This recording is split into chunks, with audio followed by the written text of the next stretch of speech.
हम तुम्हारे साथ हैं। इंशाअल्लाह इंशाअल्लाह इंशाअल्लाह इंशाअल्लाह बनाओ। हम तुम्हारे साथ हैं।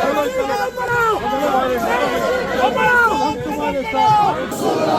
Al-Jumu'ah National Conference जिंदाबाद। Al-Jumu'ah National Conference जिंदाबाद। अमर सलाम जिंदाबाद। अमर सलाम जिंदाबाद।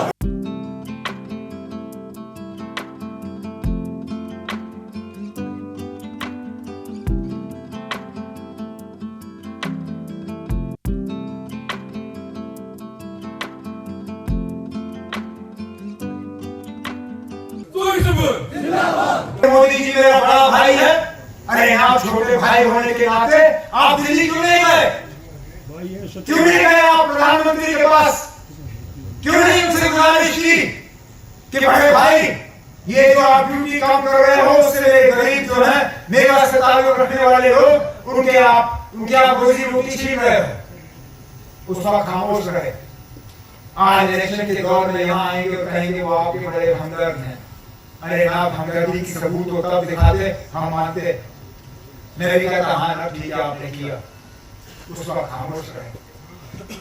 और आज कहेंगे आप कि हम आपकी नुमाइंदगी करेंगे। नुमाइंदगी करने का वक्त तो तब था जब आप बात कर सकते थे, जब हमारे लोग वहां पार्लियामेंट में कह रहे थे कि जुल्म मत करो।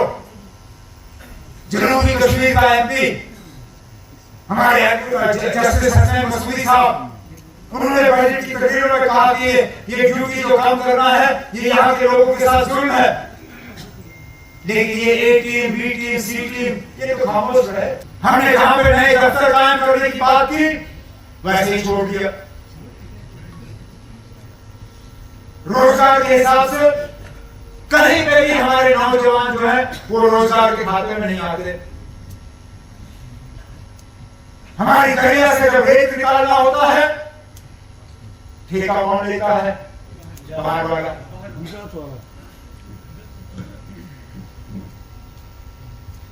चाहे वो माइनिंग हो, चाहे जो भी ठेके लेने वाले बाहर से। नौकरियों की लिस्टें जब निकलती हैं बाहर से। जमीन हमारी बाहर वालों को दी जाती है और फिर कहते हैं कि 5 अगस्त 2019 के बाद सब खुश हैं। घसीट घसीट के सरकारी मुलाजिमों को लिया गया था प्रधानमंत्री के उस जलसे में। आज छोड़िए तो यहाँ 20 मई को वोट पड़ेंगे, उस दिन पता चलेगा कितना शेर है। आज बांदा को हस्पा याद आया। 10 साल हो गए इनकी हुकूमत को।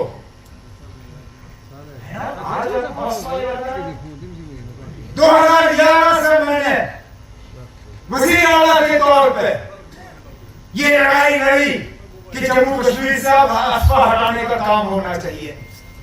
उसकी मुखालफत कहां हुई? अमित शाह साहब आप ही के साथ मंत्री बने हुए हैं आजकल। अगले 2 महीने तक इस बार उनको आपने टिकट नहीं दी।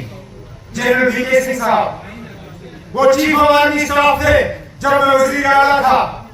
उनको जरा बुला के पूछिए उस वक्त हस्पा उठाने पे उन्होंने रोक क्यों लगाई? उन्होंने उसको सैबोटाज क्यों किया?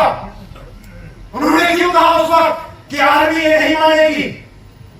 आज आप लोगों को झांसा दे रहे हो कि आप हस्पा हटाओगे। अरे ना, हस्पा तो हम बाद में देखेंगे। मैं कहता हूं फिलहाल आप जरा हाईवे पे हमारा चलना ही आसान करिए, हम उसके लिए आपका शुक्रिया करेंगे। जब हम ये काले काले झंडे दिखाते हैं, जब हमारी गाड़ियों को ये सड़क से उतारते हैं, खुदारा कम से कम उस पर आप रोक लगाइए। फिर हम मान के चलेंगे कि आप हस्पा हटाने की जो है ये उम्मीद लगाए बैठे हैं। यहाँ जो पकड़ धकड़ का सिलसिला चलता है, कितने सारे हमारे नौजवान आज भी जेल में हैं इस रियासत से बाहर। उनको वापस आने का काम करिए, उनको छोड़ने का काम करिए। और ये जो नया सिलसिला आपने शुरू किया है अलायदी पसंद लीडरों के बच्चों को, पोतों को, पुतियों को उनसे अखबारों में इश्तिहार करवाना, बिल्कुल वही दौर आप शुरू कर रहे हो जिसका हमने भी खमियाजा भुगता है। 90 के बाद जिस तरह नेशनल कॉन्फ्रेंस के वर्करों को, कांग्रेस के वर्करों को बुला के उनसे कहा जाता था कि अखबार में आप इश्तिहार निकालो कि अब आप सियासत से कुछ नहीं करेगा, आपका लेना देना नहीं होगा।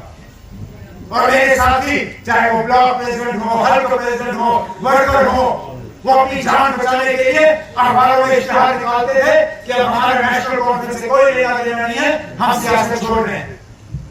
लेकिन दिल उनका नेशनल कॉन्फ्रेंस ही रहा था। इंडिया अलायंस के हिस्सेदार हैं, तो इसमें यूनाइट्स या रीयूनाइट्स का सवाल कहाँ पैदा होता है ना। हम पहले भी थे, आज भी हैं, रहेंगे। सर, होम मिनिस्टर साहब की तरफ से जो कल ऐलान किया गया, जाहिर सी बात है कि कौन सा ऐलान को हटाने के दूसरे मामला को लेकर आप इस गलतफहमी में मत रहिए जी कि होम मिनिस्टर साहब ने अफस्पा हटाने का ऐलान किया है। होम मिनिस्टर साहब ने ये कहा है कि हम इस पे गौर करेंगे, और मैं अफसोस की बात यह है कि उनको अब इस पे गौर करना याद आया। लेकिन हमें डर इस बात का है कि जिस तरह लद्दाख के लोगों को 6 शेड्यूल के मामले पे धोखा दिया गया था, उन्हें भी हिल काउंसिल इलेक्शन से पहले ये वादा किया गया था कि हिल काउंसिल इलेक्शन के बाद उनको 6 शेड्यूल मिलेगा, नहीं मिला। हमारे साथ भी यही हाल होगा। पार्लियामेंट इलेक्शन हो जाएंगे, बीजेपी की जो है 5 की 5 सीटों पे उनको शिकस्त का सामना करना पड़ेगा, और अफवाह को फिर ये दोबारा भूल जाएंगे। सर, आपका बहुत ज्यादा मजबूत रोल रहेगा फिर पार्लियामेंट